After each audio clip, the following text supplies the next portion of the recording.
अस्सलाम वालेकुम नाज़रीन, आज हम बना रहे हैं ईद स्पेशल में शीर खोरमा। नहायत ही आसान रेसिपी से मैंने आपको बताना है और बहुत ही लजीज आपका शीर खोरमा बनेगा और बहुत ही कम इंग्रेडिएंट में आप ये बना सकते हैं। चलें इंग्रेडिएंट नोट करते हैं।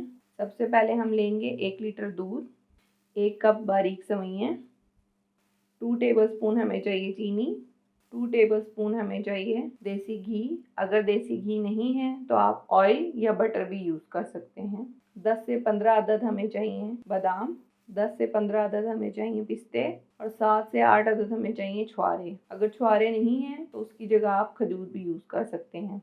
हाफ कप हमें चाहिए कंडेंस मिल्क और 4 से 5 अदद हमें चाहिए छोटी इलायची। चले आए हम अपना शीर खोरमा बनाना स्टार्ट करते हैं। सबसे पहले एक पैन लेंगे, 2 टेबलस्पून में से 1 टेबलस्पून घी हम पैन में डालेंगे। अब इसमें हम अपनी सेवइयाँ डाल रहे हैं और इसको हम 2-3 मिनट हल्की आंच पे रोस्ट करेंगे। अब हमारी सेवइयाँ रोस्ट हो गई हैं, इन्हें हम साइड पे रख देंगे प्लेट में निकाल के। अब जो बकिया घी हमने बचाया था इसमें ड्राई फ्रूट्स को रोस्ट कर लेंगे। इसे भी हल्की आंच पे आपने 3-4 मिनट के लिए रोस्ट करना है। ड्राई फ्रूट रोस्ट हो गए हैं, अब हम इन्हें निकाल लेते हैं। अब हम दूसरा पैन लेते हैं, इसमें दूध डालेंगे, इसमें हम चीनी शामिल कर देंगे। दूध को बॉयल आने तक हम पकाएंगे।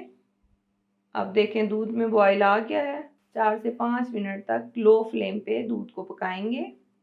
ये 4 से 5 मिनट हो गए हैं दूध को पकते हुए। इसमें अब सेवइयाँ शामिल कर देंगे। सेवइयाँ शामिल करने के बाद इसमें आधे ड्राई फ्रूट डाल के पकाएंगे और आधे हम गार्निशिंग के लिए रख देंगे।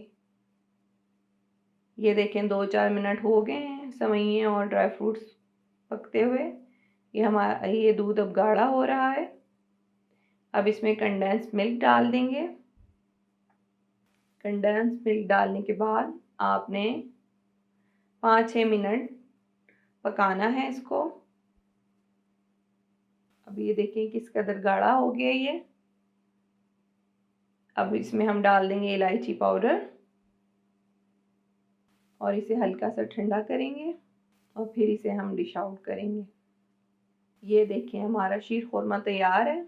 अगर आपको हमारे शीर खोरमे की रेसिपी पसंद आती है तो हमारा चैनल लाइक कीजिए, शेयर कीजिए, सब्सक्राइब कीजिए। शुक्रिया।